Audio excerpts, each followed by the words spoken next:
ভূত এফএমে এটা আমার প্রথম ঘটনা, তাই গুছিয়ে না লিখতে পারার জন্য সরি। আসসালামু আলাইকুম রাসেল ভাই, আশা করি ভালো আছেন এবং ভালো লাগলে পড়ে শোনাবেন। আমার নাম এমডি মুবারক হোসেন, আমার বাড়ি ইন্ডিয়ার ওয়েস্ট বেঙ্গল ঔরঙ্গাবাদ, ঔরঙ্গাবাদ মনে হয় এটা হবে। আমি স্টুডেন্ট এবং তারপরে তিনি তার ফোন নাম্বারটা শেয়ার করেছেন এবং তিনি বলেছেন যে কথা না বাড়িয়ে আমি ঘটনায় চলে যাচ্ছি। এটা আমার সঙ্গে ঘটা একটা ঘটনা। 2010 সালের 20 জুলাই আমার জন্মদিন। 3 দিন আগে আমি কলকাতা গিয়েছিলাম, তারপর বাড়ি ফিরছিলাম, কলকাতায় ট্রেনে চাপলাম। ওই দিন কিন্তু ওনার জন্মদিন ছিল, এমন না যে উনি জন্ম নিয়েছেন ওই দিন।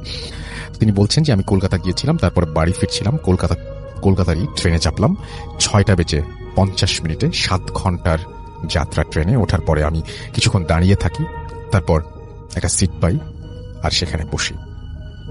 আমার খুব ঘুম আসে, বাট সাধারণত বাস ট্রেনে আমার ঘুম আসে না। ভাবলাম হয়তো কালান্তরের জন্য ক্লান্তি এসেছে, এই জন্য হয়তো আমার ঘুমটা আসছে। তারপর আমি 10 মিনিটের মতো ঘুমাই, কিন্তু ঘড়িতে দেখি 11টা বাজে। একটু অবাক হই, ভাবলাম হয়তো ক্লান্তির জন্যই অনেকক্ষণ ঘুমিয়েছি, বুঝতে পারিনি।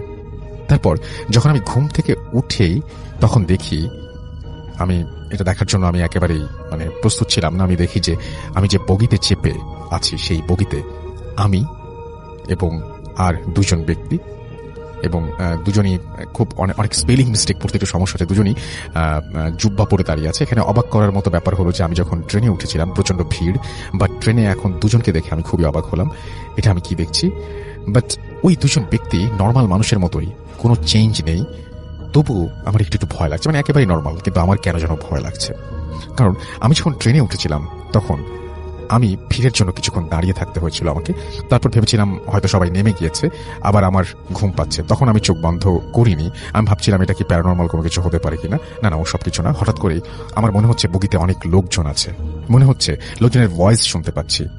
আমি ভাবছি ট্রেন তো কোথাও দাঁড়ায়নি, তাহলে এত লোক কোন জায়গা থেকে এলো? আমি দোয়াদুরুদ পড়তে থাকি, আমি চোখ খোলার সাহস পাই না। এরকম করে 15 মিনিট কাটলো। তখন আমি 200-300 লোকের শব্দ পাচ্ছি এবং মনে হচ্ছে ট্রেনের বগি ভর্তি। এবং তারপর 7-5 ভাবতে ভাবতে আস্তে আস্তে চোখ খুললাম। এবার আমি যা দেখি তা আমাকে আরো বেশি অবাক করিয়ে দেয়। আমি দেখি যে এই বগিতে আমি ছাড়া আর কেউ নেই। আমার মনে মনে ভাবছি যে 2জন ব্যক্তি ছিল, তারা তাহলে কোথায় গেল?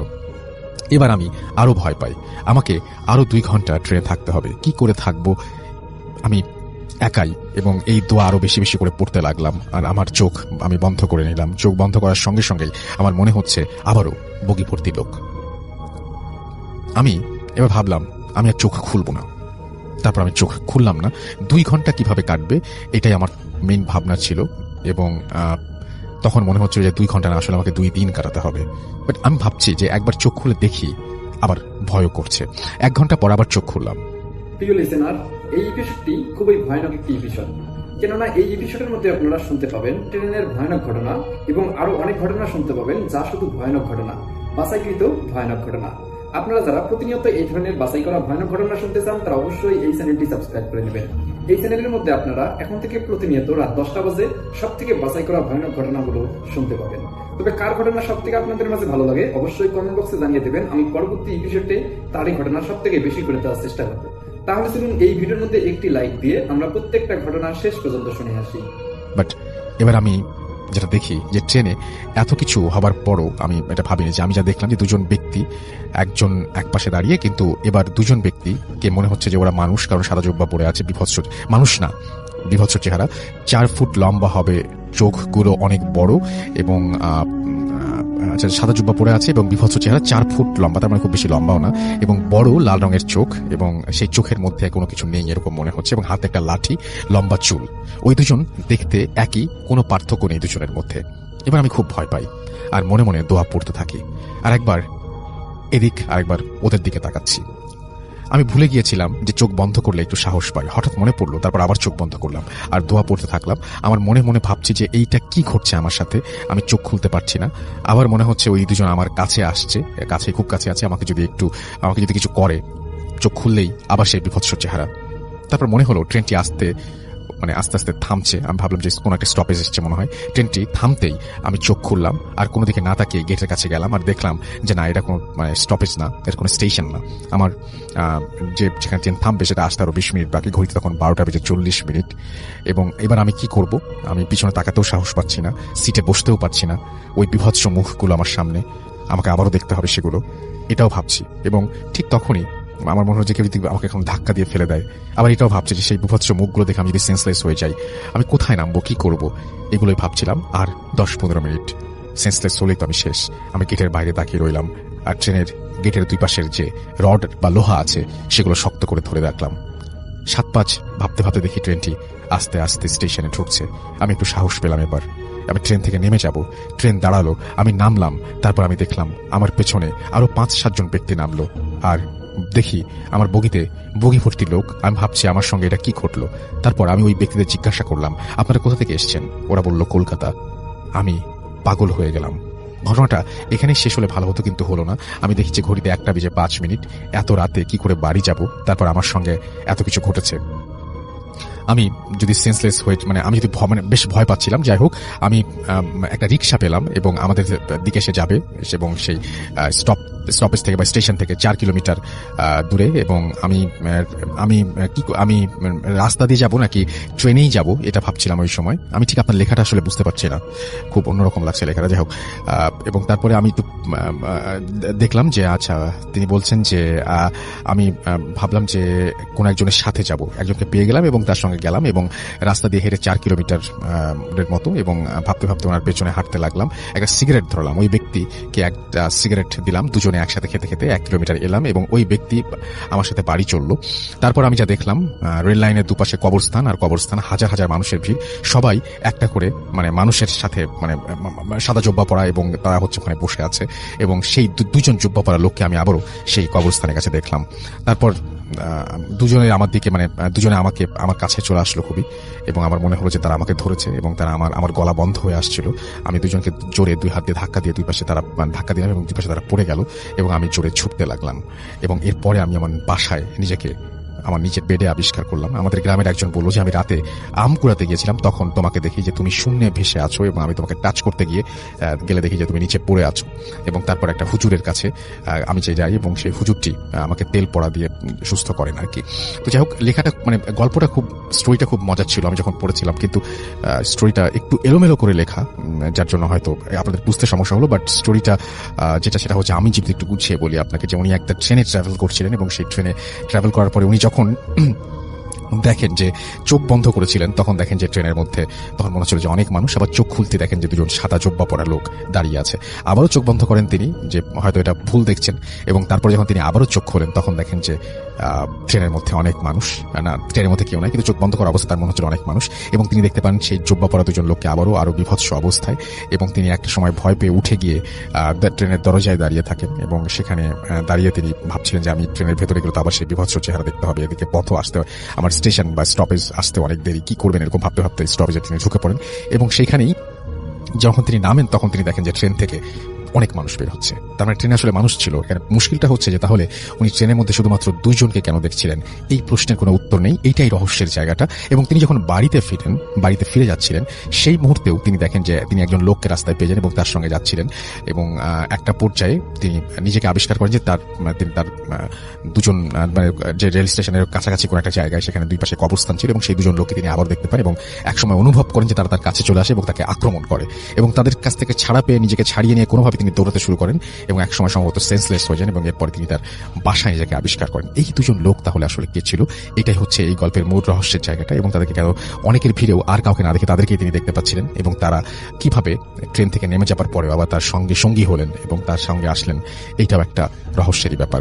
যাই হোক, আমরা চলে যাচ্ছি আমাদের পরবর্তী অতিথির কাছে। আপনার নামটা আরো একবার প্লিজ বলবেন, যেহেতু দেখা যাচ্ছে না, তারপর আপনার ঘটনায় যাব।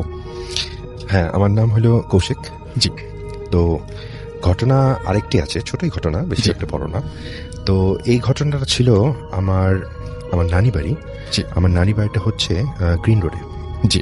তো ওখানে নানি বাড়িতে আমার একজন কাজিন আছেন, বড় ভাই। উনি আমেরিকা ছিল, পড়াশোনার জন্য গিয়েছিল। পরে ফেরত আসার পরে উনি নিচে একটা বাসা নেন, যে একটা কোচিং সেন্টার করবে এই উদ্দেশ্যে। তো দিনের বেলা তো অনেক লোকজন থাকতো, তো রাত্রেবেলা উনি একাই, আর কেউ থাকে না, নিজে বড় একটা বাড়ি। তো উনি থাকতেন একটা রুমে, ব্যাচেলার মানুষ, উনার নিজস্ব ল্যাপটপ কম্পিউটার সবই এক ঘরেই থাকে। ওই ঘর থেকে উনি বেরো হতেন না। বাকি 3টা রুম ছিল ওই ফ্ল্যাটটায়, তো ওগুলো খালি পড়ে থাকতো। আচ্ছা, ফার্নিচার বলেন কিছুই নাই। খালা টালা কেউ যদি কিছু এক্সেস জিনিসপত্র থাকতো বাসায়, ওটা ওনার ওখানে দিয়ে দিত যে তুই রাখবি কিনা, উনি রেখে দিত। তো আমরা ওখানে যেতাম, গিয়ে সময় কাটাতাম। তো ওই বড় ভাইয়ের ফ্রেন্ড ছিল একজন, আরেক ভাই।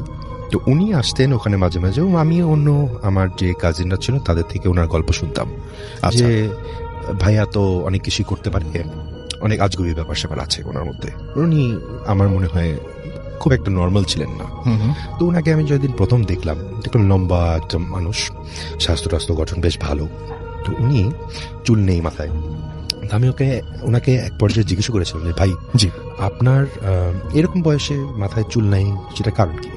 আপনি কি শেভ করেন, মানে মাথা শেভ করা থাকে নাকি এরকমই কোনো সমস্যা? তো বললো না, উনি মাথা শেভ করেন, ওনার গরম লাগে প্রচুর। আচ্ছা, আমরা ঠিক আছে, মানুষের ব্যক্তিগত ব্যাপার হতেই পারে। তো আরেকদিন আমার জুনিয়র কাজিন এসে বলছে যে ভাইয়ের কাছে তো গেলাম, উনি বসতে বললো, তারপরে বললো আমার চোখের দিকে বেশি করে তাকাতে পারবি না। আচ্ছা, আমি বললাম মানে? তো বলে আমি জানি না, আমি 10 সেকেন্ডের বেশি ওনার দিকে তাকিয়ে থাকা সম্ভব ছিল না আমার জন্য। আচ্ছা, কেন? বলে ভয় লাগে। কি ভয় লাগে?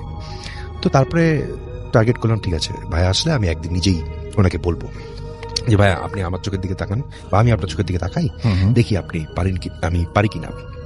তো উনি আসলেন, আমি প্রস্তাব দিলাম যে ভাই আমি আপনার চোখে নাকি বেশিক্ষণ তাকাতে পারে না, আমার কাজিন বলছিল আমি আজকে এটা করব। আচ্ছা, তো উনি তাকে বলল না, এটা সবার জন্য না, তোমার জন্য, তোমার সাথে এটা হবে না। ভালো কথা, ঠিক আছে। দুঃখই পেলাম যে সবাই বলছে বাড়ানো কথা না, আসলে কি। আরেকদিন শুনেছিলাম আমার কাজিনের বাসায় পুরনো এক ওই যে মাটির তৈরি জিনিসপত্র থাকে না, গ্রামে পাওয়া যায়, এরকম একটি ঘোড়া, মাটির তৈরি ঘোড়া। আচ্ছা, যে পুতুল বা আরো কিছু পোড়া মাটির যেগুলো পাওয়া যায়, হ্যাঁ, ওটা আবার একটু আধ্যাত্মিক দেখতে, সাদা রঙের পেন্ট করা। তো একদিন ঢুকে দেখলাম মেইন দরজা দিয়ে ঢুকে হাতে বাঁ দিকে একটা ঘোড়া রাখা, বেশ বড়। আমি জিজ্ঞেস করলাম ভাই এটা কি? তো বলে এটা কার বাসা জানি ছিল, দিতে বললো। আমি বললাম দেখতে খারাপ লাগবে না, ড্রয়িং রুমে এমনিও কিছু নেই, রেখে দিই। ভালো কথা। তো ঘোড়ার মুখটা ছিল বাম দিকে বাঁকানো। আচ্ছা, তো বানানোই ওরকম। আচ্ছা, তো মাটির জিনিস বাম দিকে মুখ তো ওভাবেই তো থাকবে স্বাভাবিক। জি। তো কিছুদিন পরে আমার কাজিনরা বলছে যে ওই অন্য যে বন্ধুটা, ওই ভাইয়া তো ওই ঘরে আসে প্রায়, তো ওই এসে উনি মানে এক রাত থাকে বাসায়। থাকার পরের দিনে ঘটনা হলো যে ঘোড়ার মুখ বাম দিকে নিয়ে ওটা এখন ঘুরিয়ে ডান দিকে হয়ে গেছে। আচ্ছা, একাই। আচ্ছা, এটা কিভাবে সম্ভব? তো পরে আমি গেলাম, আমি কিছুদিন তখন ঢাকার বাইরে ছিলাম, তখনকার শোনা ঘটনা। পরে গেলাম, যাওয়ার পরে দেখলাম না, ঘোড়াটা নেই, উনি এটা সরিয়ে রেখেছে। এবং তারাও মুখে বললো, আমার কাজিন যে থাকে সেও বললো হ্যাঁ এরকম ঘটনা ও ছিল, তারপরে এরকম একটা ঘটনা হয়েছে, তারপরে আমি ভয়ে ওটা সরে ফেলছি। তখনও একটু ব্যাপারটা খটকা লাগলো যে কি বলে এটা। আর আরেকটা ঘটনা ছিল, মানে যেটা শুনেছি সেটা হলো সেই বন্ধু, উনি যখন থাকতেন উনি নাকি সারা রাত ঘুমোতে পারে না। আচ্ছা, উনি সারা রাত জেগে গিটার বাজাতে হতো। ওনাকে জানি কে বলে গিটার বাজাতে, জন্য গিটার বাজায়। আচ্ছা, এটাও শোনা। তো এইগুলো হলো ডেভেলপমেন্ট স্টোরি, যেগুলো শুনে তারপরে একদিন এক কারণে, কোনো একটা কারণবশত ওই ঘরে, ওই ফ্ল্যাটে আমাদের থাকতে হবে। আচ্ছা, রাত হয়ে গেছে, আমিও বাসায় যাইনি। তো আমার সেই কাজিনের ছোট ভাই, সে এবং আমরা শুভ হলো পাশের রুমটায়। আচ্ছা, আর কাজিনের রুমে উনিই শুবেন। তো শোয়ার আগে আমার ওই সেই ছোট কাজিনটা, সে আবার একটু ভীতু প্রকৃতির। তো সে শোয়ার আগে আমাকে বলছে, কৌশিক তুমি আমার সাথে থাকো, কারণ এখানে তো অনেক কিছু শুনছি, তো আমি তো একটু ভয় পাচ্ছেন। আরে সমস্যা নেই, কি আর হবে, চলো ঘুমাই। তো শুতে গেলাম, আনুমানিক মনে হয় রাত 1টা বা 1:30টার দিকে গল্প করে আমরা ঘুমাতে গেলাম। তখন শোয়ার কিছুক্ষণ পরে শুনি গিটারের শব্দ, হালকা একটা গিটারের শব্দ কানে আসছে। আমি শুনে কিছু বলার আগেই আমার কাজিন ঘুরে আমাকে বলতেছে, তুমি শুনছো? আমি বললাম কি? আওয়াজ পাওয়া যাচ্ছে একটা, বলে হ্যাঁ গিটারের শব্দ, হুম। একই সুর, পাচ্ছ? আমি বললাম হ্যাঁ পাচ্ছি। ও উঠে বসলো, উঠে বসে লাইট অন করলো, লাইট আর বন্ধ করা যাবে না, এই ঘরেও থাকা যাবে না, চলে যাই। আমি বললাম আরে থাকো, 2 মিনিট থাকো, দেখো না কি হয়। হ্যাঁ। তা আমি যেটা বললাম, আমার এগুলো বিষয়ে ভয় একটু কম, কিন্তু তখন একটু চিন্তা আসলো যে গিটারের শব্দ হয়তো আশেপাশে কেউ বাজাচ্ছে, হুম। ওটার আওয়াজ হবে। কিন্তু মজার বিষয়টা এটা ছিল যে এটা সন্দেহজনক যে একই সুর হুম। বারবার কেন বাজবে, সেটাই। এটাই হচ্ছিল। পরে তো কাজিন বলল না এখানে তো আমি থাকবো না, জোর জবরদস্তি। পরে আমার কাজিনের রুমে গেলাম, ওনাকে জাগানো হলো, বলা হলো এই ব্যাপার। আচ্ছা। উনি রুমের বসে ছিল, টায়ার্ড ছিল, উনি খালি বললো ঠিক আছে এক কাজ করো, তোমরা তাহলে আমার রুমের সামনে শো। তা আমরা ম্যাট্রেস নিয়ে ওই তার রুমের সামনে ঘুমিয়ে পড়লাম রাত্রে। আমি তো ঘুমিয়েছি, এখন কাজিনের ঘুম হয়নি, কিন্তু তার সাথে ছিলাম। আচ্ছা, এই আর কি ঘটনা। থ্যাংক ইউ সো মাচ মানিতুল ভাই, আপনার ঘটনাটি শুনে। আমি আজকে যে ঘটনাটা বলবো সেটা একটি বাড়িতে একটি অসহায় ব্যক্তি, বৃদ্ধা মহিলা, তাকে সে বাড়িওয়ালা থাকতে দেওয়া হয়েছিল। তো উনি কোনো রুম কক্ষে থাকেন নাই, উনি 4 তলার একটি সিঁড়ির মধ্যে উনি কিছু বিছানা নিয়ে বসে থাকতেন, এবং উনি হাতে তসবিহ এবং পবিত্র কোরআন যে তেলাওয়াত করতো সেখানেই বসে উনি বিছানাপত্র করে এখানে সবসময় কোরআন এবং তসবিহ জপত। তো 1-1.5 মাস আগে নাকি উনি ইন্তেকাল করেন। তো পরবর্তীতে যে সিঁড়ির সাথে যে ঘরটা ছিল, উনি যতদিন ছিলেন এই সিঁড়ির কাছে ওই ঘর ভাড়া হতো না। কেন হতো না সেটা তারা ইয়া করতো না। যখন উনি ইন্তেকাল করলেন, ইন্তেকালের পরেই যখন টুলেট লাগানো হলো, কিন্তু সেই ঘরটা ভাড়া হলো। তো ছোট একটি ফ্যামিলি সেই ঘরটা নিছে।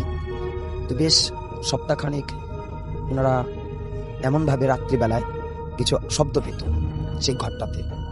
রাত্রিবেলা যখন বাতি জ্বলতে থাকতো 1টা পর্যন্ত, তখন তারা এরকম শুনতে পেত সেই মহিলার কণ্ঠে বাতিটা নিভানোর জন্য, এই বাতিটা নিভাও। আবার এমন এমন সময় উনিকে বলতো রাত্রিবেলাতেই, এই আমাকে ভাত দাও, এবং ধমক দিত, শাসন করতো, এরকম কিছু শব্দ শুনতো। তো নতুন ভাড়াটে তো ভাবতো যে আশপাশ থেকে হইতেছে অথবা কোথাও থেকে হইতেছে, নিজের ঘর থেকে যে হইতেছে, তারা এটা নিজেরা এটা বুঝতে পারেনি। যখন এরকম প্রায় ঘটনা হইতেছিল কয়েকটা দিন, তখন তারা এরকম বুঝে নিল যে এটা তো আমাদের ঘর থেকে, এবং দরজাতেও যখন নক করা হতো তারা দরজাটা খুলে দেখতো কেউ ছিল না। তো বিশেষ এরকম যখন এই কথাটাকে বাড়িওয়ালাকে বলা হয়, তখন বাড়িওয়ালা বলছে ঠিক আছে আপনারা একটা দোয়ার ব্যবস্থা করে দেন এবং ঠিক হয়ে যাবে। আমাদের কাছে এরকম একটা বৃদ্ধ মহিলা ছিল, সে তো মারা গেছে।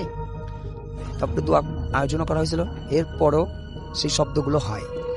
ঘটনাক্রমে বেশ আজকে 2টা দিন আগে যখন এরকম রাত্রিবেলা দরজাটা নক করতেছে, তখন দরজাটা খুলে দেখে সেই বৃদ্ধ মহিলা, হ্যাঁ, হাতে তসবিহ পড়তেছিল এবং সাথে কোরআন তেলাওয়াত, কোরআন শরীফ খুলে বসেছিল, এবং খুব রাগান্বিত চোখে তার দিকে তাকিয়েছিল, বলছে আমার নামে নালিশ করছিস, আমি তোদেরকে এটা শাস্তি দেব, এরকম এলোমেলো অনেকগুলো কথা বলতেছিল।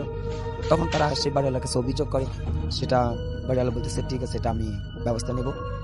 এই মানুষটাকে তারা প্রায় দেখে যে ওনাদের ঘরে নক করা, কিছু চাওয়া, শাসন বারণ করা, বৃদ্ধা মহিলাটাকে দেখতে পারে, কিন্তু অথচ বৃদ্ধা মহিলা আজ থেকে 1-1.5 মাস আগে ইন্তেকাল করছে।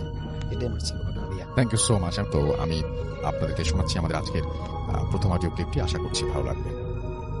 আমি নিহাত বলছি লন্ডন থেকে। আসলে আজকে যে ঘটনাটা আমি আপনাদের শোনাচ্ছি এটা হয় কিনা আমি জানি না, বাট বেসিক্যালি আমি আমার ওয়াইফ আমরা লন্ডনে আছি প্রায় 10 বছর, আর আমাদের একটা বেশ ভালো ফ্রেন্ড সার্কেল আছে এখানে। তো আমরা মাঝে মাঝেই সবাই প্ল্যান করে হলিডে ম্যানেজ করে আমরা ঘুরতে চলে যাই লন্ডনের বাইরে কোথাও। মোটামুটি বলতে গেলে UK we have been in every corner of UK just to have some little fun holiday. Basically সব ওই হুল্লোড় ভিড়ভাট্টা থেকে একটু রিলিফ পাওয়ার জন্য আর কি বাইরে চলে যাই। তো যাই হোক, গত বছর 2018 এপ্রিলের দিকে, ফার্স্ট উইক অফ এপ্রিল, আমি, আমার ওয়াইফ বর্ষা, আমার কাজিন তুষার, আমার ফ্রেন্ড আসিফের ওয়াইফ জুই, আতিক ভাই আর রিয়াদ, আমরা সবাই আয়ারল্যান্ডে যাই একটা হলিডে স্পেন্ড করার জন্য। তো আয়ারল্যান্ডে এখানে আমরা একটা কটেজ বুকিং করি, basically kind of holiday house আসলে। তো কটেজ বুক করে আমরা এমন একটা জায়গায়, এই জায়গাটার নাম হচ্ছে বেলিমেইনা, আয়ারল্যান্ড বেসিক্যালি বেলফাস্ট থেকে বেশ কিছুটা দূরে, অনেক একদম কান্ট্রি সাইডে। আর আসলে আমরা যে জায়গাটা কটেজটা বুক করি এটা মোটামুটি এমন একটা জায়গায় যার আশেপাশে উইদিন 6 মাইল রেডিয়াসের মধ্যে কোনো জনমানব নাই, কিছু নাই, যা শুধু কিছু ফার্ম হাউস। এগুলোতেও বেসিক্যালি হয়তো মাঝে মাঝে কেউ থাকে, হয়তো বা just look after this, but not every time. বলতে গেলে সন্ধ্যার পর থেকে পুরো এলাকা একদম ফাঁকা, কিচ্ছু না, একটা গাড়ি ঘোড়া দেখা যায় না। আর পাহাড়ের উপর একটা কটেজ, নাইস, অনেক সুন্দর একটা ভিউ। আমরা সবকিছু মানে অ্যারাউন্ডের সবকিছু দেখতে পারি, বাট কোনো মানুষজন নাই, এই একটা। যাই হোক, আমাদের হলিডে ভালোই যাচ্ছিল এখানে, বেশ এনজয় করছিলাম আমরা সবাই। তো আমরা আসলে হলিডেতে যাই ওখানে 7 দিনের জন্য, যে আমরা 7 দিন এখানে টাইম স্পেন্ড করবো, then back to hell, I mean back to London again সেই রোবটিক লাইফ। এনিওয়ে, সো একদিন আসলে আমরা আমাদের কটেজেরই সামনে একটু গার্ডেনের মতো আছে, ওখানে বারবিকিউ করছিলাম সবাই সন্ধ্যায়। তো বারবিকিউ শেষ করে মানে একদম খাওয়া দাওয়া করে বেশ টায়ার্ড, তো সবাই লিভিং রুমে বসে ফায়ার প্লেসে আগুন জ্বালিয়ে আড্ডা দিচ্ছিলাম। তো সাডেনলি আমার যে কাজিন তুষার ও আমার ওয়াইফ বর্ষা, ওরা বেশ ইয়ে করলো যে চলো ভূত দেখতে যাবো। ভূত দেখতে যাবো, ভূত কি মুখের কথা, কই যাবো ভূত দেখতে? তো আমি একটু মানে মোটামুটি আমি একটু রাজি ছিলাম না, প্লাস আমার যে ফ্রেন্ড আসিফ ও একটু ধরুন যে না, কিসে এত ঠান্ডার মধ্যে রাতের বাইরে যাওয়ার দরকার কি, আমরা ঘরে বসে কার্ড টাট খেলি, আড্ডা দিই এমন। বাট তারপরে ওদের ইচ্ছার সাথে কুলে উঠতে পারলাম না। এর মধ্যে গুগল তো আছেই, হ্যাঁ, ওরা গুগলে কি সার্চ করলো যে একটা ফরেস্ট আছে, ফরেস্টে যাই। তো অনিচ্ছা সত্ত্বেও আমরা সব বের হইলাম। তখন অ্যারাউন্ড 9:30 to 10 o'clock। তো যাই হোক, আমরা সবাই গাড়িতে উঠে বসলাম। তুষার ম্যাপ দেখে দেখে ড্রাইভ করছে যে কোথায় ফরেস্টটা গেলে কি পাওয়া যাবে এরকম। তো আমরা যাই হোক গাড়িতে গল্প করতে যাচ্ছি।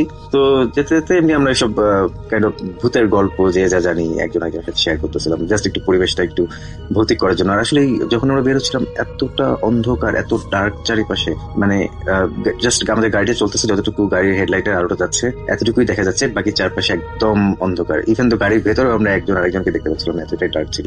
তো যাই হোক, এরকম ফান করতে হতে সাডেনলি আমরা করলাম কি, আমাদের ওই একটা অ্যাপস ডাউনলোড করলাম, kind of funny apps, it's not realistic. তো বেসিক্যালি এটা মাঝে মাঝে জাস্ট ফর ফান, এটা নাথিং সিরিয়াস, বাট আমরা এটা নিয়ে ফান করছিলাম। মাঝে মাঝে দেখাচ্ছিল যে যেখানে মানে লাল ডট, রেড কিছু ডট ছিল, সেই ডট গুলা মিনস এখানে কোনো স্পিরিট কিংবা কিছু এই জাতীয় কিছু আছে এরকম। যাই হোক, আমরা এটা নিয়ে ফান করছিলাম। তো করতে করতে কথা বলতে বলতে আমরা বেসিক্যালি যে ফরেস্টের দিকে যাওয়ার প্ল্যান করছিলাম ওটার এক্সিটটা মিস করি। আর ওটার এক্সিট মিস করা মানে টু বি অনেস্ট, একটা এক্সিট যখন ইউকে ড্রাইভে মিস করা যায়, দেখা যায় এটা জন্য অনেক লং, মানে one way route, so long time ঘুরে আবার এই জায়গায় আসতে হবে। তো দেখা যাচ্ছিল আমরা এটা মিস করার ফলে অনেকদিন ঘুরে আসতে হবে। তো এই মধ্যে সাজেস্ট করলাম যে ঠিক আছে, এটা যখন মিস হলো এখানে যাওয়ার দরকার নাই, দেখো আশেপাশে আর কিছু আছে কিনা কাছে, তো আমরা ওইখানে যাই। তো যাই হোক, এরকম আরেকটা খুঁজে দেখা গেলো যে হ্যাঁ আরেকটা আছে, এটা এখান থেকে প্রায় 1 ঘন্টার মতো ড্রাইভ। ওকে, সময় তো আছে, কোনো কিছু নাই, বের হয়েছি যখন যাই দেখি 1 ঘন্টার ড্রাইভ। তো যাই হোক, আমরা যেখানে যাওয়ার প্ল্যান করছিলাম যে ফরেস্টটাতে, ওইটা স্কিপ করে আমরা নেক্সট যে ইয়েটা যাওয়ার কথা ওইখানে উদ্দেশ্যে রওনা দিলাম আর কি। তো যাই হোক, ওইখানে যাচ্ছিলাম, এরকম ভূতের গল্প রাস্তায় চলছিল।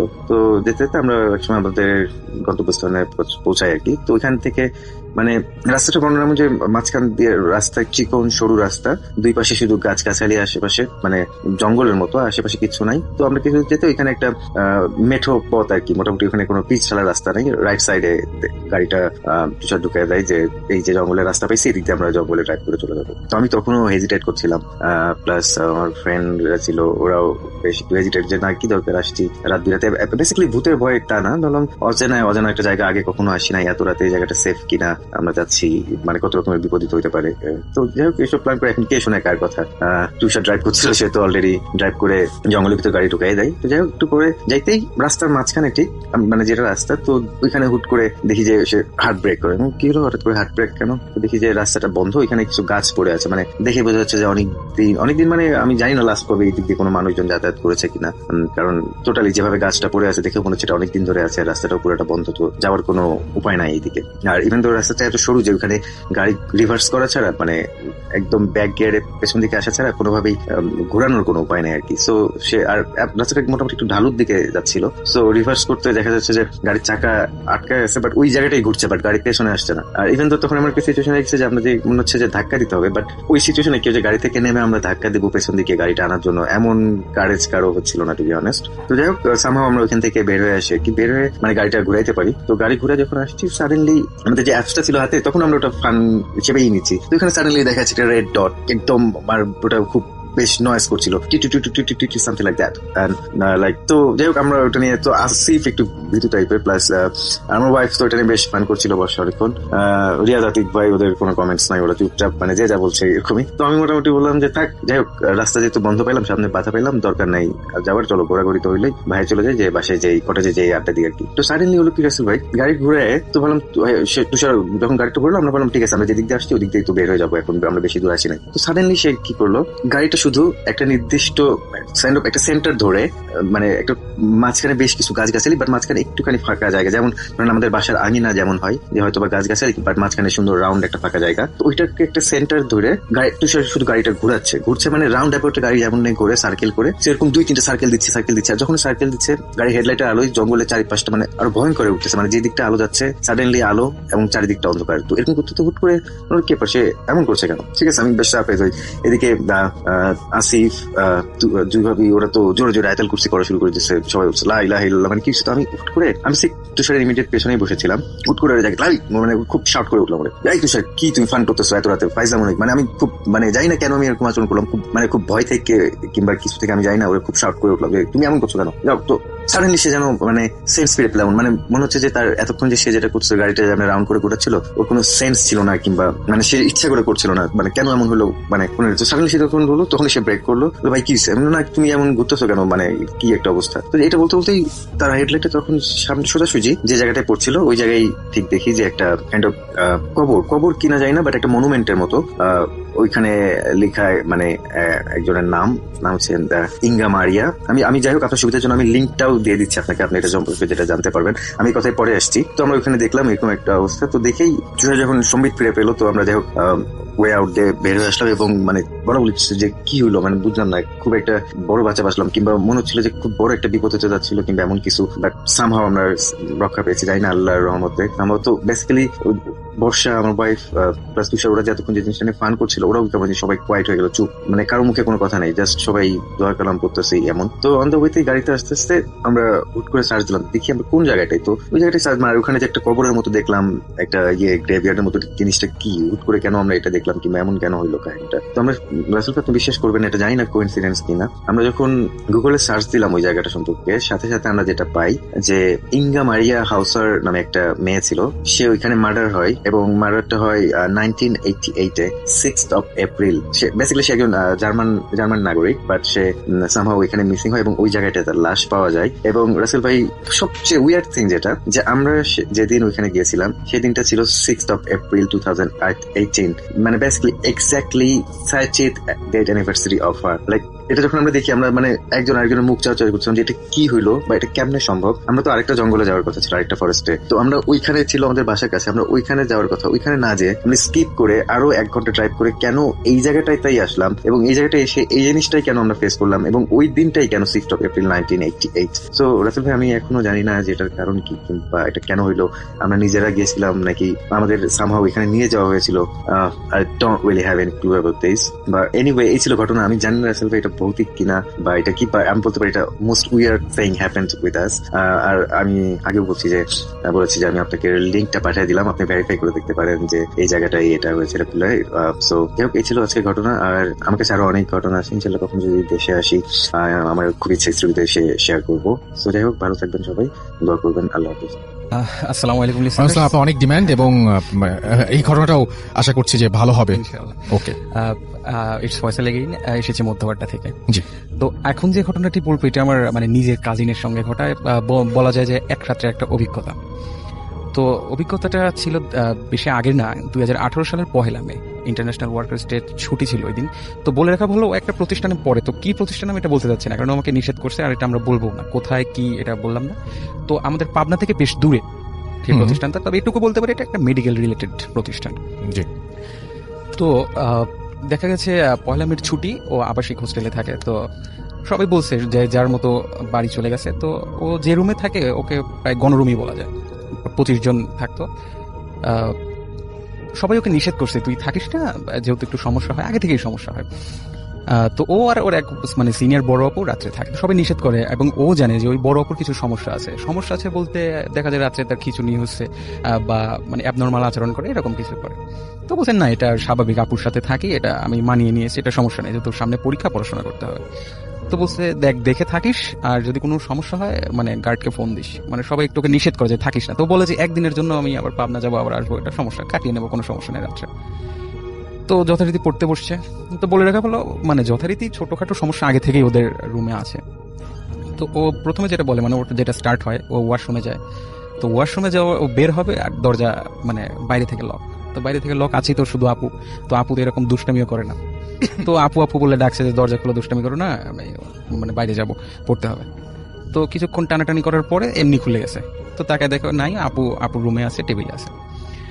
তো যাচ্ছে, এটা ও এমন কিছু এভাবে নেয়নি। তো ও আপুকে বলে যে আজকে যেহেতু সময় পাইছি পড়াশোনা করি, যদি মিসরা গার্ডে আসে বা চেক করতে আসে, যদি আমাদের পড়তে দেখে তাহলে আমাদের অ্যাপ্রিসিয়েট করবে, না হলে আবার বকা দেবে, দুইজন আছি। তো ওর আপু বলে না আজকে কিছু বলবে না, যেহেতু ছুটির সময় কিছু বলবে না, আমরা ঘুমায় পড়ি। তো বলছে না আপু আমার সামনে পরীক্ষা, পড়তে হবে। তো বলছে আমি চা বানাই, তুমিও খাও। তো বলছে না আমি চা খাবো না, আমি ঘুমায় যাবো। তো বলছে আচ্ছা তাহলে আমি চা খাই। তো চা বানাতে গেছে, তো চাটা বানানোর সময় হঠাৎ করে জানালা দিয়ে চোখ গেছে নিচে। ওরা 4 তলা ছিল, নিচে তাকানোর পরে দেখে যে বেশ কয়েকজন মানুষ, মনে হচ্ছে সাদা, কোনো কিছু পরে বসতেছে না, যেহেতু অনেক উপরে ছিল 4 তলা থেকে নিচে, তারপর রাত্রে মানে সাফিসিয়েন্ট লাইটও ছিল না। তো সাদা সাদা আবছা বেশ কয়েকজন। তো ভাবে এত রাত্রে এখানে এই সময় মানুষ, ভাবছে আর চা বানাচ্ছে। তো চা বানানোর পরে চা হাতে নিয়ে যখন ও রুমের দিকে তাকায় তখন ও হয়ে যায়, মানে মনে হচ্ছে রুমের পুরো ডাইমেনশনটা চেঞ্জ হয়ে গেছে। মানে ওর চেয়ার যেদিকে ছিল, টেবিল যেদিকে ছিল, সব উল্টা দিক, ও উল্টা দিকে। মানে ওর চেনা পরিচিত রুম, যে রুমে ও ঘুমায়, যে রুমে পড়াশোনা করে। তো বিষয়টা ওর অড লাগে। তো অড লাগার পরে একটু ভিতরে ভিতরে ভয় পায়, এখন যেহেতু একা, ওই এত বড় একটা রুম, শুধু 2টা মানুষ। তো ওর আপু বলে যে আমি ঘুমাই পড়লাম, তুই কি ঘুমাবি? ও ভয় ভয় বলে যে হ্যাঁ আপু আমিও ঘুমাবো। তখন আর তেমন কিছু বলে না, তো লাইট বন্ধ করে ঘুমায় যায়। তো বলে আমার বেশিক্ষণ ঘুম না, ও যেভাবে আমাকে বলে কিছুক্ষণ ঘুমানোর পরেই দেখে মানে তবলার আওয়াজ। আচ্ছা, তো এত রাত্রে তবলার আওয়াজ কিভাবে? ও তখনও গভীর ঘুম, মানে উঠে দেখে ওর আপুর মানে যে আগের যেমন হয়েছে, মনে হচ্ছে খিচুনি উঠছে, মানে হাত পা বাঁকা হয়ে যাচ্ছে এবং মুখ দিয়ে তবলার আওয়াজ হচ্ছে আপুর। মানে ও প্রচন্ড ভয় পায় যে কি ব্যাপারে এমন করছে কেন। তো দৌড় দিয়ে ওয়াশরুমে যায়, ওয়াশরুমে গিয়ে পানি টানি নিয়ে এসে মাথায় পানি ঢালে, মুখে চোখে পানি দেওয়ার পরে একটু স্বাভাবিক করার পরে মানে কিছুক্ষণ সময় যায়, কথাবার্তা বলে ওর আপুকে একটু স্বাভাবিক করে। এই সমস্যাটা আগে থেকেই ছিল। তোর মনে মনে তখন থেকেই ভয় হয়, আর ঘুম আসে না, মনে হচ্ছে কাঁথা গায়ে দিয়ে ওর ভয়টার যাচ্ছে না, ঘুমও আসছে না, মানে মানে ভয়ের রাত গভীর হয় যেটা আমরা বলি। তো ভালো বলেছেন। হ্যাঁ, তো ও ঘুমিয়ে গেছে, এরকম চিন্তা করতে করতে এক সময় হয়তো তন্দ্রাচ্ছন্ন হয়ে ঘুমিয়ে গেছে। তো ঘুমানোর পরে ও ঘুমানোর সময় লাইট বন্ধ করে ঘুমিয়েছে। তো ও মনে হচ্ছে মানে আবছা ঘুম আসছে, গভীর আবছা মনে হচ্ছে রুমের লাইট জ্বালানো, খুব ঠান্ডা রুমের মধ্যে, যদিও আমরা জানি যে ওই সময় তেমন একটা ঠান্ডা পড়ে না। তো যাই হোক, ও মানে খুব ঘুম, তাকাতেও যাচ্ছে না। তো মনে হচ্ছে মুখের ওপর কোনো কিছু আছে। তো কি আছে, চোখে হালকা একটু মানে করে আবছা হয়ে দেখে যে ওর সেই আপু ওর মুখের সামনে একদম মুখ লাগে মানে বসে আছে, একদম মুখ বরাবর, এবং চোখ দুটা বড় বড়, এবং হাসছে, গাল দুটা যতটুকু স্ট্রেস করে, আমরা যেমন জোকারকে দেখি, একদম গাল দুটাকে স্ট্রেস করে আছে। ওর আপুকে একটা ধাক্কা দেয়, একটা চিৎকার দেয়, এবং চিৎকার দিয়ে এক দৌড়, যেহেতু ওটা গণরুম ছিল, পাশেও গণরুম, বিশাল রুম থেকে বড় লম্বা করিডোর, ও করিডোর দিয়ে দৌড় দেয়। কিন্তু ওর ভিতর যে মানে ভয়টা, ওই ভয়ের জন্য দৌড় দিতে পারছে না। তো ওর সম্মোহনটা ভাঙে একটা কথা শুনে, মানে একটা রুমের পাশ দিয়ে যাচ্ছে, মানে হালকা দেখে যে, যেহেতু গ্লাস দিয়ে দেখে লাইট জ্বালানো, তো মানে করুণ সুরে বলছে আপু আমাকে নিয়ে যাও, আপু আমাকে নিয়ে যাও, এরকম করে, মানে স্পষ্ট, মানে অল্প স্বরে। ও তো ভাবছে আমার সাথে যেমন হচ্ছে এই রুমে হয়তো 1-2 আছে, ওদের সাথেও হচ্ছে। তো ও গ্লাসটা খোলে, তো আসলে গ্লাসটা খুলে মানে দেখার জন্য, যেটা দেখছে সেটা দেখার জন্য প্রস্তুত ছিল না। এটা দেখার পর থেকে ওর মাইগ্রেনের সমস্যা, এখনো সমস্যা আছে। আচ্ছা, ও দেখে একটা মেয়ে মানে পুরা ঝুলছে, যেহেতু ওদের মানে মেয়েদের হোস্টেলে মানে সিলিং ফ্যান অ্যালাউড না, তারপরেও মনে হচ্ছে উপরে ঝুলছে, এবং ও জানে ওখানে সিলিং ফ্যান নাইও, এবং মনে হচ্ছে আমরা জানি যে ঝুলে থাকে একটা মানে মিনিমাম ডিস্টেন্স থাকে দড়ির, মনে হচ্ছে একদম দেয়ালের সাথে গলাটা আটকে আছে। তো ও এটা দেখে তাও বলে যে আমি যদি সেন্সলেস হই আমি বেঁচে যাই, মানে যে দৃশ্যগুলো দেখছি আমি দেখার জন্য প্রস্তুত না। তো হঠাৎ করে ও বলে যে আমার মানে ঠিক কোমর বরাবর একটা ধাক্কা আসে। তো কিসের ধাক্কা? ও দেখ একটা ট্রেসার, মানে লাশ যে ট্রেসার নেয় সেই ট্রেসার, অন্য কিছু না। ওর মানে মনে হচ্ছে ওর লাশটাই ও দেখছে ওর সামনে, একদম নিজের চোখের সামনে, এবং বলে যে সদরে একটা ধাক্কা খাইছে কোমরে। ওটা দেখে আর ওর কোনো সেন্স নেই, মানে একদম সেন্সলেস। তারপরের দিনে ওর জ্ঞান ফেরে, এবং জ্ঞান ফেরার পরেও তারপর থেকে ওর মাইগ্রেনের সমস্যা এবং প্রচুর সমস্যা, এবং আমার নিজের কাছে এবং নিজে এটা শেয়ার করেছে। ওকে, থ্যাংক ইউ সো মাচ। সালটা ছিল 1976 সাল। আমি বর্ধমানে আমার কলেজ লাইফে কিছু বন্ধু বান্ধবের সঙ্গে সিনেমা দেখতে গিয়ে নাইট শো সিনেমা দেখলাম তাদের সঙ্গে। দেখার পর আমার ইচ্ছাই ছিল যে আমি আমার বর্ধমানে শহরে আমার কোনো একটা আত্মীয়র বাড়িতে গিয়ে থেকে যাব, সকালে আমি আবার যথারীতি ট্রেন ধরে আমার গলসি আমি আমার বাড়ি ফিরে আসবো। কিন্তু বিশ্বাস করুন না ভাই, ভাগ্যচক্রে সেদিন কি হলো, আমার এক বন্ধু বিজয় বর্মন, তার সঙ্গে আমি যখন সিনেমা দেখে আমার আত্মীয়র বাড়ি যাচ্ছি, সেই রাস্তায় তার সঙ্গে আমার দেখা। এই কোথায় যাচ্ছিস? আমি বললাম, তো আমি আমার আত্মীয় বাড়ি যাবো। আর তুই? রাতে থাকবো ওখানে। আর তুই কি কোথায় যাচ্ছিস? বিজয় বলে, আমার তো নাইট ডিউটি আছে। তো বিজয় ছিল রেলের গার্ড, মালগাড়ির গার্ড। ওর বেশিরভাগ গাড়ি বর্ধমান স্টেশন থেকে নিয়ে অন্ডাল এবং আসানসোল থেকেই যেতে হতো। তো আমি ওকে জিজ্ঞেস করলাম যে তুই আজকে কোন দিকে যাবি? বলে, আমি তো তোদের ওইদিকে যাবো। তখনই আমার মনের মধ্যে একটা উৎসাহ জাগলো যে কখনো তো আমরা মালগাড়িতে এভাবে যাইনি, যেটুকু যাতায়াত করেছি সবটাই ট্রেনে, প্যাসেঞ্জার ট্রেনে। তো এই গুডসে চাপার জন্য, গুডস ট্রেনে চাপার জন্য আমি বিজয়কে বললাম, বিজয় আমি যদি তোর সঙ্গে যাই, তো চল বন্ধু আমার সঙ্গে চল, আমি তো ওইদিকে যাবো। খুব ভালো লাগলো, বুঝলেন। বিশ্বাস করুন রাসেল ভাই, সেদিনের সেই একটা রোমাঞ্চকর ঘটনা, আর আমি বিশেষ করে এই মালগাড়িতে চাপতে পারবো বিজয়ের সঙ্গে, খুব ভালো লাগলো। ওর সঙ্গে চলে এলাম।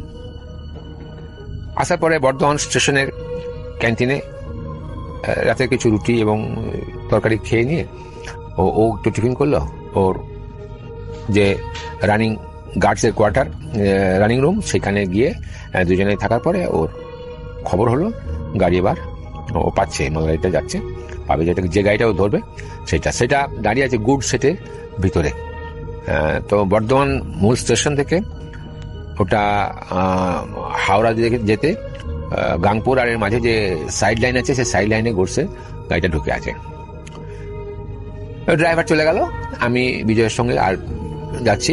বিজয়ের এটা ব্যাগপত্র নিয়ে আমরা দুজনে হাঁটতে হাঁটতে হাঁটতে, ওর হাতে একটা বড় টর্চ আছে, যেটা রেলের ব্যবহৃত হয়, 5-এর বড় ফোকাস টর্চ, সেটাকে নিয়ে যাচ্ছি দুজনে খুব মস্তিষ্কে গল্প করতে করতে।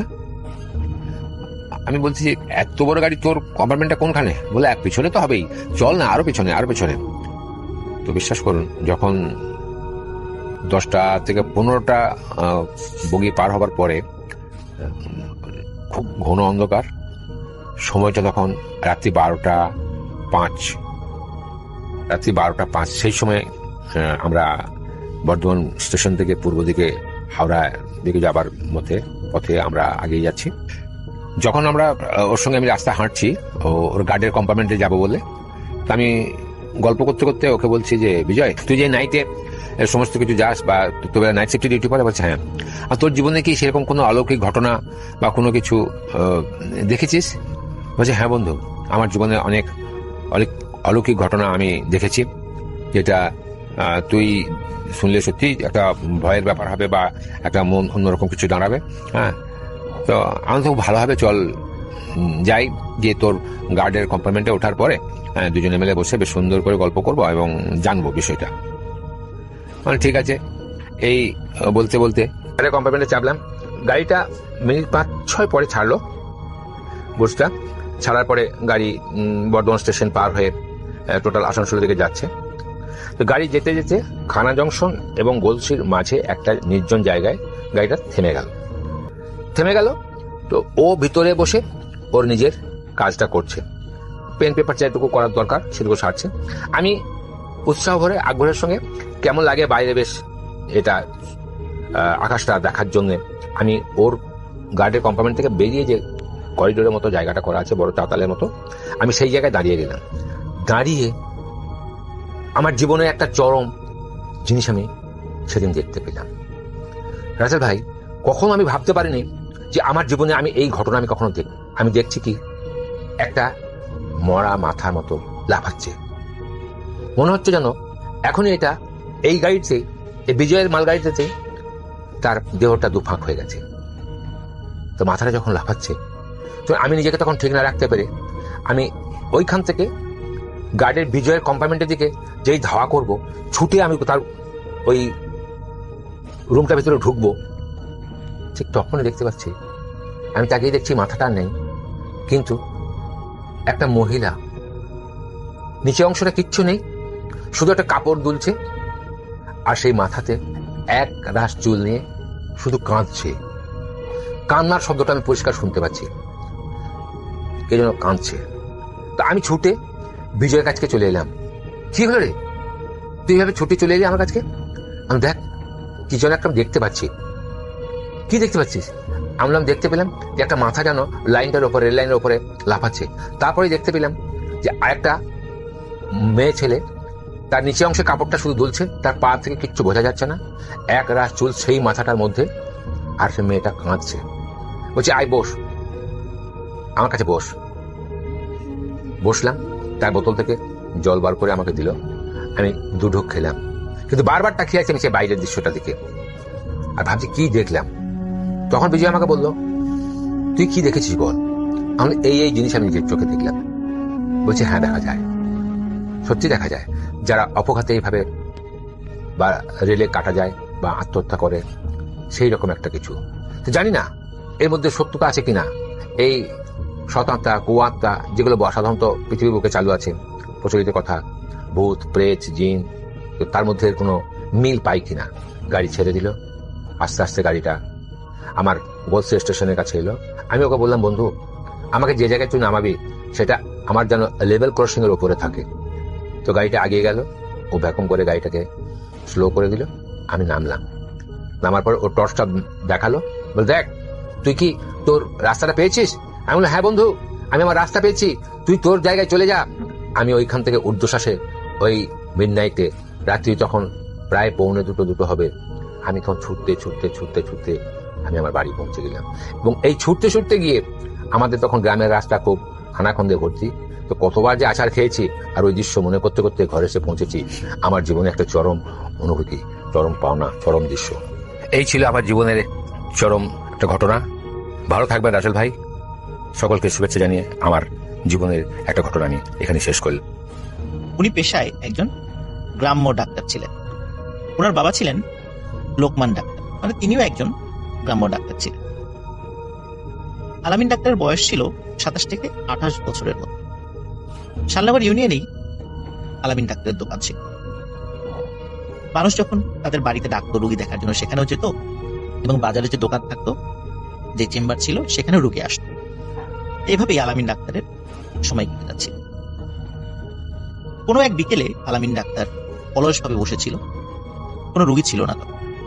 তখন হঠাৎ একটি সুন্দরী মেয়ে আসে, যে কিছু সমস্যার কথা বলে। আলামিন ডাক্তার সমস্যাগুলি শুনে ওষুধ দিয়ে দেয় এবং 7 দিন পরে আবার আসতে পারে। মেয়েটি 7 দিন পরে আবার আসে এবং সে জানায় এই ওষুধগুলি খেয়ে সে সুস্থ হয়ে গেছে। সে আলামিন ডাক্তারকে ধন্যবাদ। এরপরেও ওই মেয়েটি মাঝে মাঝে আলামিন ডাক্তারের কাছে আসতো। মেয়েটি যখন আসতো সেই সময়টি ছিল পরন্ত বিকেল। সে কখনো সকালে বা দুপুরে আসতো, আর পরন্ত বিকেলে ঠিক তখনই আসতো যখন আলামিন ডাক্তারের চেম্বারে কোনো রুগী থাকতো বা তার আশেপাশে কেউ। আলামিন ডাক্তারের সাথে সে গল্প করত, কিন্তু তার বাড়ি কোথায়, বাড়িতে কে কে আছে, এই বিষয়ে সে কিছুই বলত। তবে তার নাম বলে তার নাম হচ্ছে সাবিনা। এর বাইরে আর কোনো তথ্য আলামিন ডাক্তারকে মেয়েটি দেয়। মেয়েটি মাঝে মাঝে আসতো, কথা বলতো। তার মার্জিত আচরণ, সুন্দর চেহারা, তার হাঁটা চলা, সবকিছু দেখে আলামিন ডাক্তারের মনে ভালোবাসার জন্ম নেয়। মেয়েটিকে সে ভালোবাসত, কিন্তু সহজে সে বলতে পারে। কিন্তু ইশারা ইঙ্গিতে মেয়েটিকে সে বোঝানোর চেষ্টা করে। আলামিন ডাক্তার মেয়েটিকে বিয়ের কথা বলে, কিন্তু মেয়েটি এড়িয়ে যায়। মেয়েটি কথাগুলোর তখন কোনো পাত্তা নেই। মেয়েটি যখন কথাগুলো এড়িয়ে যেত, তখন আলামিন ডাক্তার মনে কষ্ট পেত যে মেয়েটি কেন বিয়ের কথা বললে বারবার এড়িয়ে যায়, অন্য প্রসঙ্গে চলে যায়, বিয়ের বিষয়ে আর কোনো কথা বলে। একদিন আলামিন ডাক্তার মেয়েটিকে বলে যে আমি তোমাদের বাড়িতে যাচ্ছি।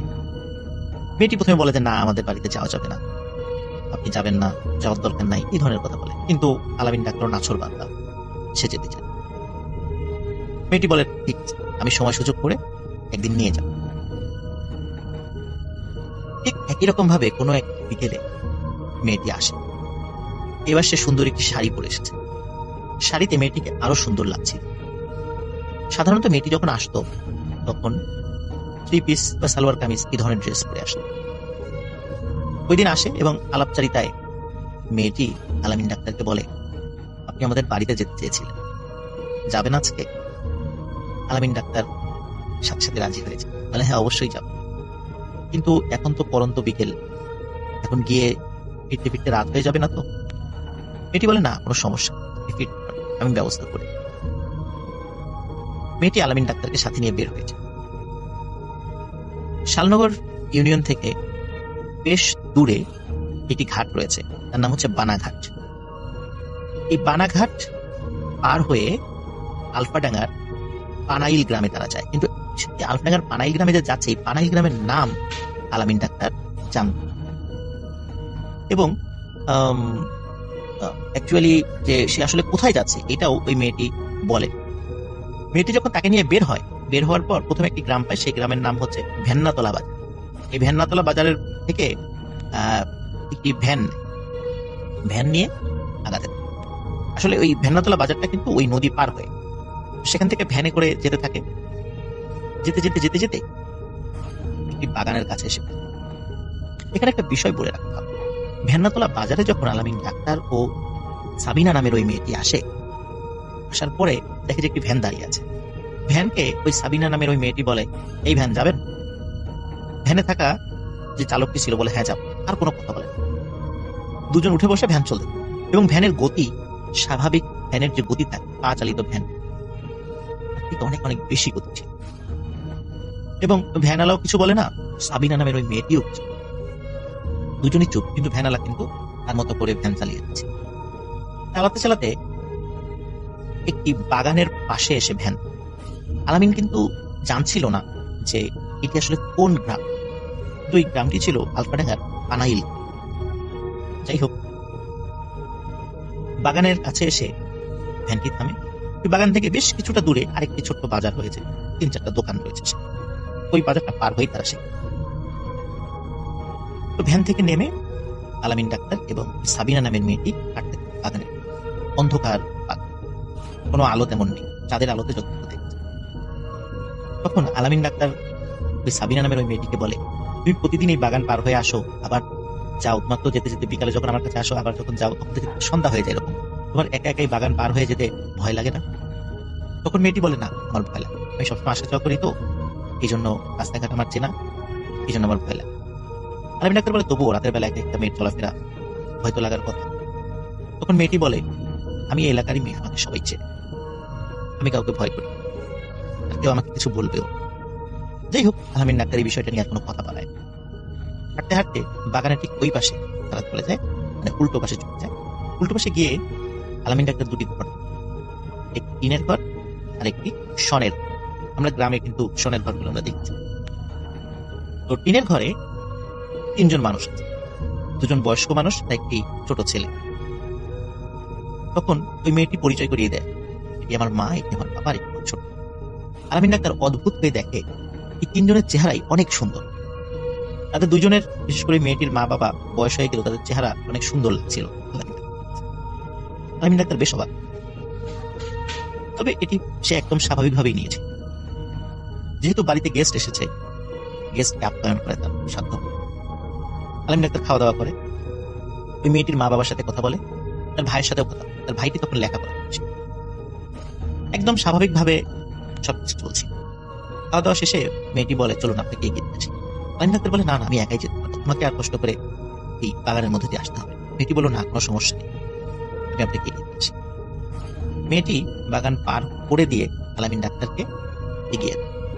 আলামিন ডাক্তার খেয়াল করে দূরে যেই ছোট্ট কয়েকটি দোকান দেখা যাচ্ছে, সেখানে সেই ভ্যান চালকটি, যেই ভ্যান চালকটা তাদেরকে এখানে নিয়ে এসেছিল, সে সেখানে বসে আছে, এবং সেই ভ্যান চালকের সাথে আরো কয়েকটি ভ্যানও রয়েছে, সেখানে সেই ভ্যানগুলো তো চালক রয়েছে। সে কাছে যাচ্ছিল, অদ্ভুত ব্যাপার খেয়াল করছিল, যে ভ্যানটিতে আলামিন ডাক্তার এবং ওই মেয়েটি এসেছিল, ওই ভ্যানের চালক অন্য কোনো ভ্যান চালকের সাথে কোনো কথা বলছে। মেয়েটি কিছুটা পথ পাড়ি দিয়ে আলামিন ডাক্তারকে বিদায় দিয়ে চলেছে। আলামিন ডাক্তার সেই ভ্যানের কাছে গিয়ে বলে, আপনি যাবেন? ভ্যানওয়ালা বলে, হ্যাঁ যাব। ওঠে। আলামিন ডাক্তার ভ্যানে উঠে, ভ্যান চলতে ঠিক একই রকম ভাবে পা চালিত স্বাভাবিক ভ্যানের যে গতি থাকে, সেই গতি থেকেও অনেক বেশি গতি ছিল ওই ভ্যান। অল্প সময়ের মধ্যে ওই ভ্যান্নাতলা বাজার থেকে বেরিঘাট নামক আর একটা জায়গা আছে, সেটা পাড়ি দিয়ে বানাঘাটের কাছে নিয়ে এসে ওই ভ্যানওয়ালা বিদায়। ভ্যানওয়ালাকে তিনি টাকা দিতে চাইলেও ভ্যানওয়ালা টাকা দিতে রাখে।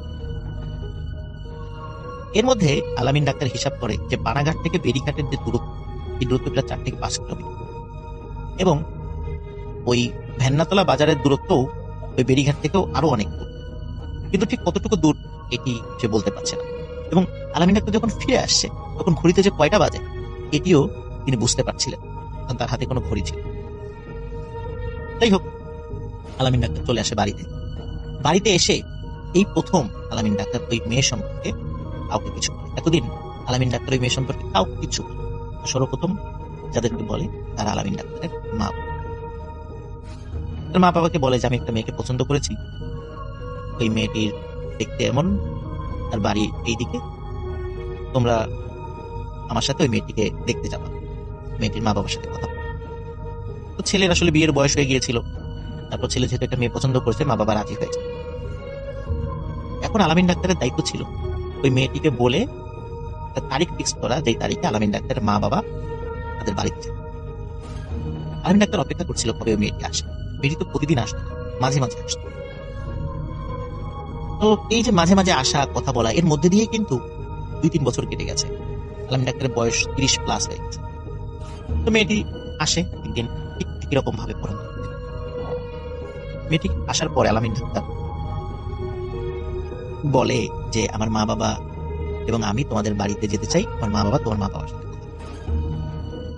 মেয়েটি হঠাৎ রেগেছে এবং বলে না, এখনো সময় হয়, সময় হলে আমি জানাবো, আর আমার বাড়িতে আপনার মা বাবার যাওয়ার প্রয়োজন। আলামিন ডাক্তার বলে যে না, আমি অত কথা বুঝি না, আসছে শুক্রবার, আমি অবশ্যই আমার মা বাবাকে নিয়ে তোমাদের বাড়িতে যাবো। মেয়েটি বলে না, আপনি যাবেন না। কিন্তু আলামিন ডাক্তার বলে যাবো, তোমরা রেডি থেকো, আমরা যাবো। মেয়েটির সাথে কথা কাটি হয়, মেয়েটি মন খারাপ করে আলামিন ডাক্তার চেম্বার থেকে বের হয়।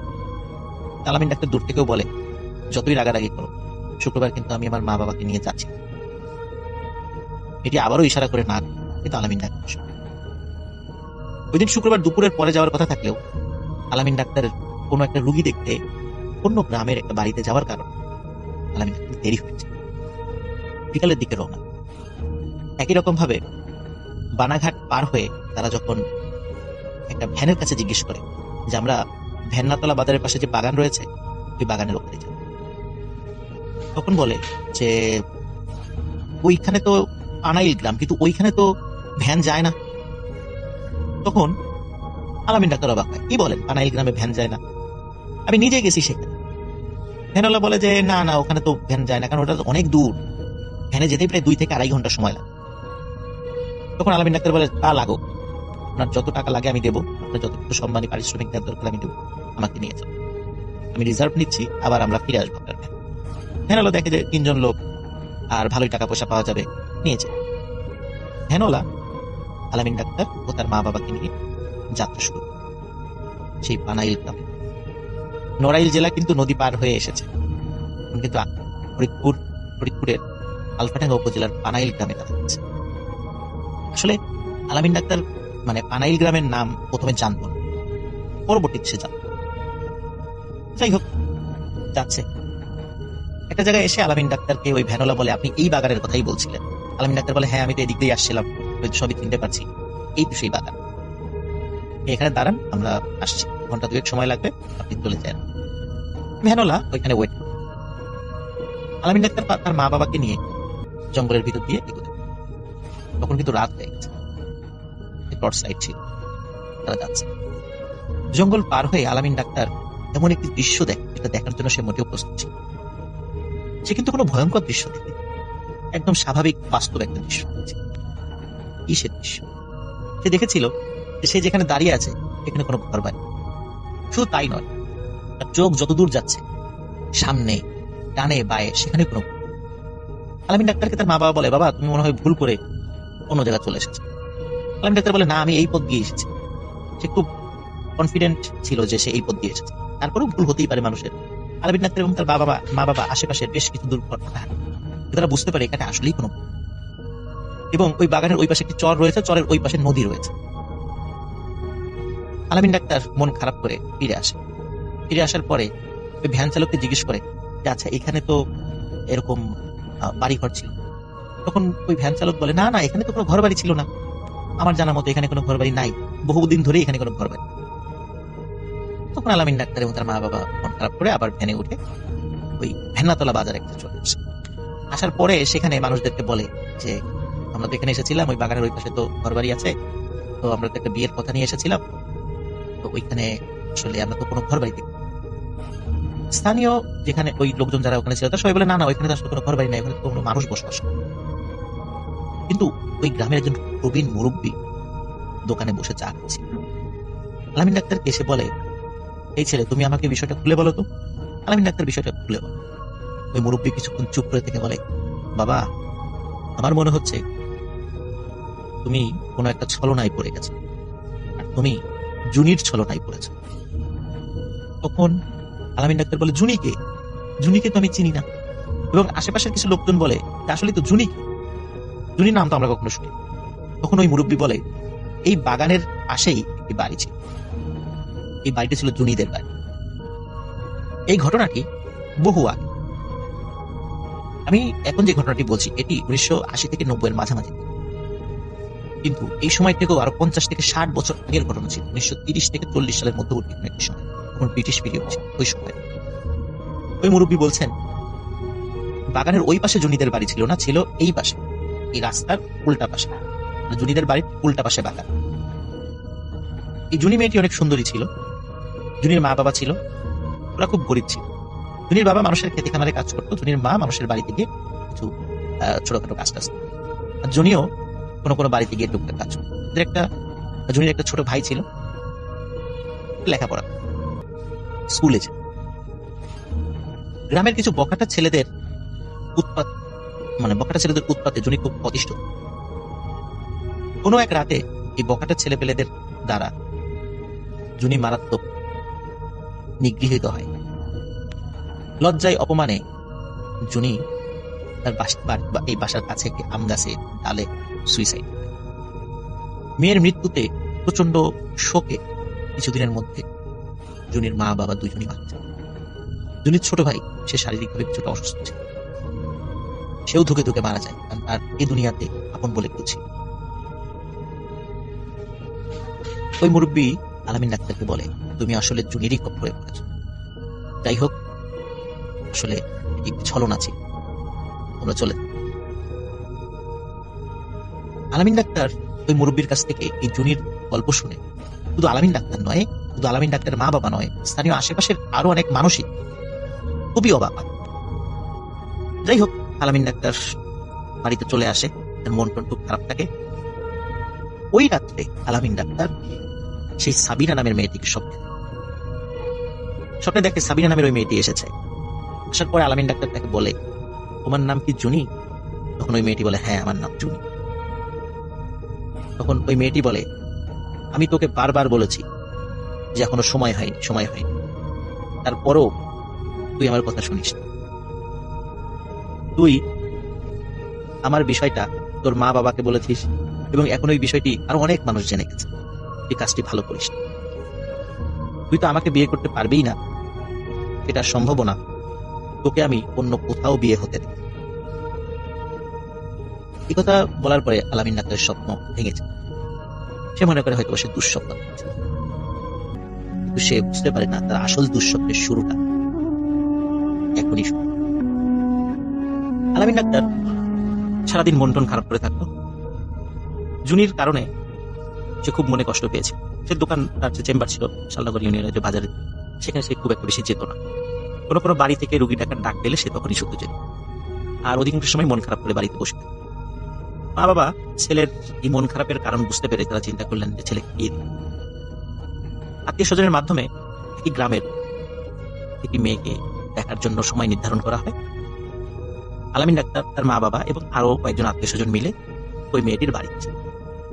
যখন মেয়েটির বাড়ির উঠোনে সবাই বসেছিল, তাদেরকে চা নাস্তা খেতে দেওয়া হয়। কিছু সময় আলাপচারিতার পরে ওই মেয়েটিকে ঘরের ভিতর থেকে নিয়ে আসা হয়। মেয়েটি ঘুমটা দিয়ে বের হয়ে আসে। যখন মেয়েটি ওই আলামিন ডাক্তারের দিকে তাকায়, সে এমন ভাবে তাকায় যে আলামিন ডাক্তার এবং আশেপাশের লোকজনও খুব অবাক হয়। মেয়েটি কোনো কথা না বলে লাফ দিয়ে উঠে দাঁড়ায় এবং দৌড়ে ঘরের ভিতর গিয়ে দরজা আটকে। মেয়েটির এই আচরণে সবাই অবাক হয়, কি ব্যাপার, এমন করলো কেন মেয়েটি? এমন তো করার কথা না। মেয়েটির মা বাবা মেয়েটির হয়ে সবার কাছে ক্ষমা চায়, বলে যে আমরা বিষয়টা দেখছি যে ও এমন করে চলে গেল। এর কিছুক্ষণ পরে মেয়েটির মা বাবা এসে বলে যে আপনারা চলে যান, আমরা আপনাদের সাথে বিয়েটা দিতে পারবো। তখন বলে কেন, কি সমস্যা, আমাদের ছেলের কোনো সমস্যা? বলে না, কোনো সমস্যা না, বাট আমরা আপনাদের সাথে আত্মীয়তা করতে পারবো না, আমাদেরকে ক্ষমা করবো। কি কারণে মেয়েটি উঠে গেল, কি কারণেই বা বিয়েটা নাকচ হয়ে গেল, কিছুই বুঝতে পারছিল না আলামিন ডাক্তার, তার মা বাবা এবং তার আত্মীয়। তারা সেখান থেকে চলে আসে। কিছুদিন পর আরেকটি মেয়ে দেখতে যায় পাশের। মেয়েটিকে যখন একই রকম ভাবে আলামিন ডাক্তারের সামনে নিয়ে আসা হয়, মেয়েটি চোখ বড় বড় করে আলামিনের ডাক্তারের দিকে তাকিয়ে বলে যে এটা কি? তখন আশেপাশের লোকজন বলে যে এটা তো আলামিন ডাক্তার। বলে না, এটা তো একটা মেয়ে মানুষ। সবাই হাসাহাসি শুরু করে, কি বলে, জলজান্ত একটা ছেলে শার্ট প্যান্ট পরে বসে আছে, আর এই মেয়ে বলে এটা নাকি মেয়ে মানুষ। তখন বলে না, এটা উনি তো মেয়ে মানুষ, মেয়ে মানুষের সাথে কি মেয়ে মানুষের বিয়ে হয়নি, আমি বিয়ে করবো না, এই বলে সে উঠে চলে যায়। তো মেয়ের এই আচরণে সবাই অবাক হয়, কারণ আসলে তো সেখানে আলামিন ডাক্তার ছিল, কোনো মেয়ে মানুষ ছিল না। মেয়েটি বিয়ে করতে অস্বীকৃতি জানায়। এর কিছুদিন পরে আর একটা বাড়িতে আলামিন ডাক্তারকে নিয়ে যাওয়া হয়, সেখানে একটি মেয়ে দেখানোর জন্য।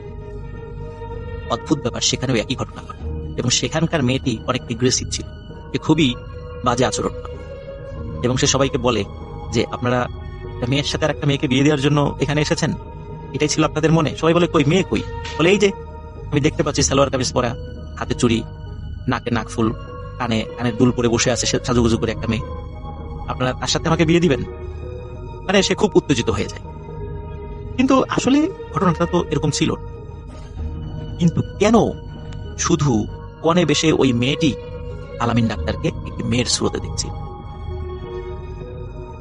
আলামিন ডাক্তার এবং তার আত্মীয় ওখান থেকে চলে আসে এবং চলে আসার পরে প্রথম যেই মেয়েটিকে দেখানো হয়েছিল সেই মেয়ের পরিবারের সাথে যোগাযোগ করে যে কেন ওই মেয়েটি উঠে চলে গিয়েছিল। পরে জানা যায় ওই মেয়েটিও আলামিন ডাক্তারকে একটি মেয়ের স্রোতে দেখেছে, যার কারণে ওই মেয়েটি বিয়ে করতে অস্বীকৃতি জানায়। এই খবর যখন গ্রামে ছড়িয়ে গেল, গ্রামের লোকজন বলা শুরু করলো যে আলামিন ডাক্তার হিজড়া হয়ে গেছে। সবাই তাকে কটাক্ষ করে ঠাট্টা তামাশা করে হিজড়া ডাক্তার বলে ডাক শুরু করলো। আলামিন ডাক্তার মনে আরো কষ্ট পেল এবং সবাই বুঝতে পারলো এবং সবাই বলা শুরু করলো যে আলামিন ডাক্তার আর কখনো বিয়ে হবে, ওই জুনিয়রকে আর বিয়ে করতে দেবে। আলামিন ডাক্তার বুঝতে পারলো যে আসলে তার বিয়ে করা সম্ভব। এভাবেই চলে যায় 10 থেকে 15 বছর। আলামিন ডাক্তারেরও বয়স হয়েছে প্রায় 50 ছুঁই ছুঁই। সে কিন্তু বাজারে আর যায় না, বাড়িতেই থাকে, আশেপাশের কিছু রোগী থাকে। এর মধ্যে আলামিন ডাক্তারের সাথে আর কোনো ভয়ঙ্কর ঘটনা ঘটে। প্রায় 15 বছর পর ঘটে আরেক ঘটনা।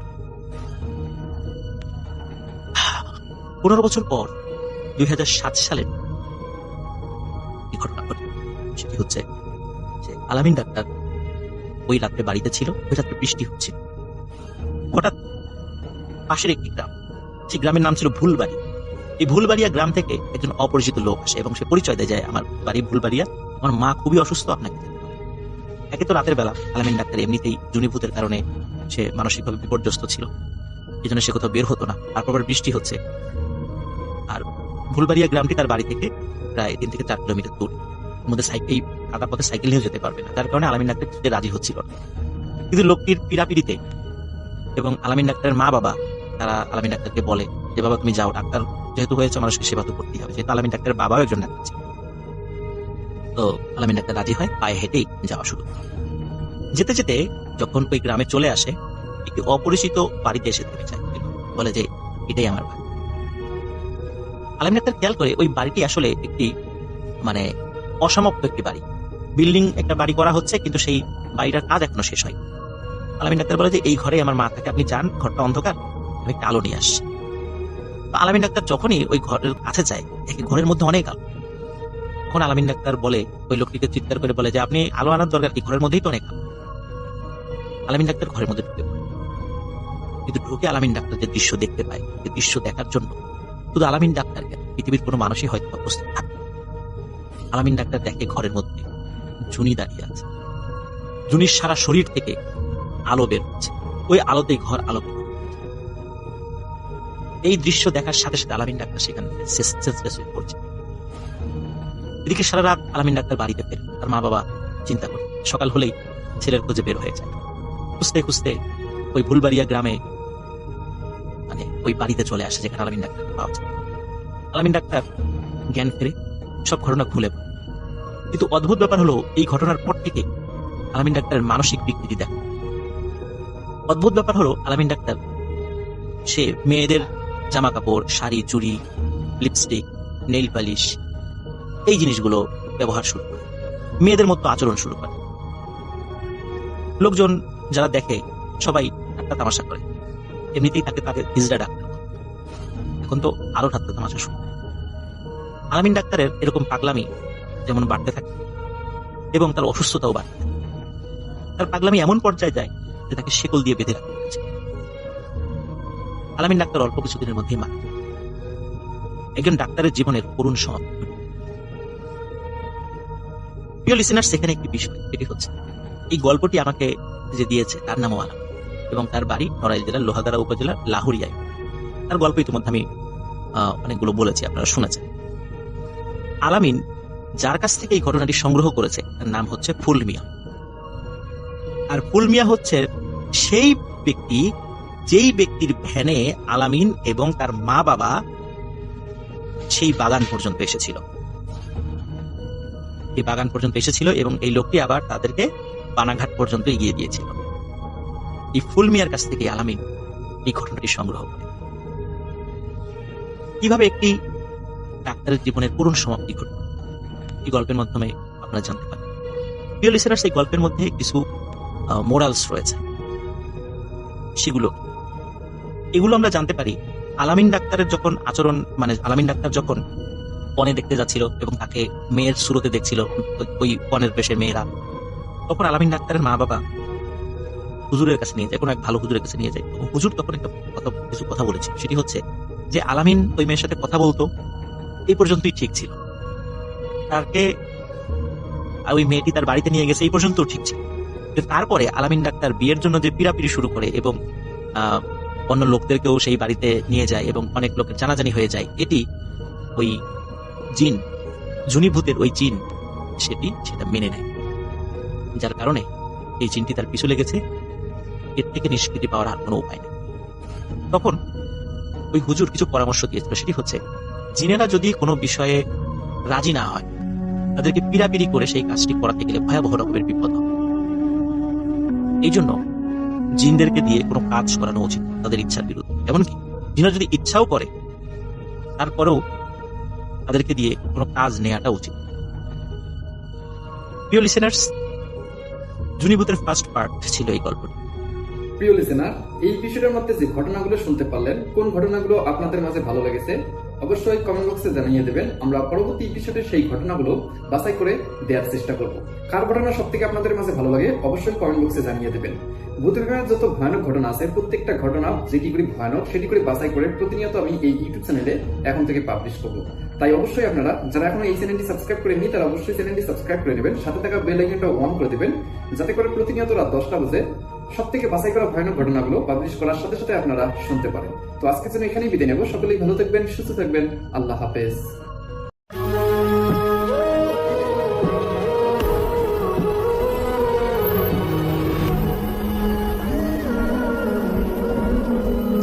আসসালামু আলাইকুম প্রিয় লিসেনার্স, ধন্যবাদ জানাচ্ছি আরও একটি ভূত এফএমে। আশা করছি আপনারা সবাই ভালো আছেন এবং ভালো তলে আছেন। তো আপনারা হয়তো সকলেই জানেন যে আমরা প্রতিদিন রাত 10টা বাজে 1 মিনিটে চলে আসি আমাদের এই ইউটিউব চ্যানেলটিতে আপনাদেরকে মজার গল্প শোনানোর জন্য। তো দর্শক, আমাদের আজকের এপিসোডটিও কিন্তু এর ব্যতিক্রম কিছুই নয়। আমরা আজকের এপিসোডটি কয়েকটি স্পেশাল ইমেইল করব। তো আশা করছি আপনাদের আজকের এপিসোডটি ভালো লাগবে। সর্বপ্রথম আমরা একটি ইমেইল পড়তেছি। ইমেইলটি আমাদের কাছে পাঠিয়েছেন হেমন্ত বাবু নরসিংদী থেকে। তো তিনি ঠিক যেভাবে লিখেছেন আমি ঠিক সেভাবেই পড়ছি। শান্তিপুর গ্রামের বাইরে একটি পুরনো ভাঙ্গাচোরা বাড়ি ছিল। বাড়িটার নাম রায়চৌধুরী ভিটে। শোনা যায় বহু বছর আগে এই বাড়ির মালিক নারায়ণ রায় চৌধুরী সপরিবারে আত্মহত্যা করেছিলেন। তারপর থেকেই বাড়িটা অভিশপ্ত হয়ে আছে। দিনের বেলায় সূর্যের আলোতে গা ছমছম করে, আর রাতে তো সেদিকে ভুলেও কেউ পা বাড়ায় না।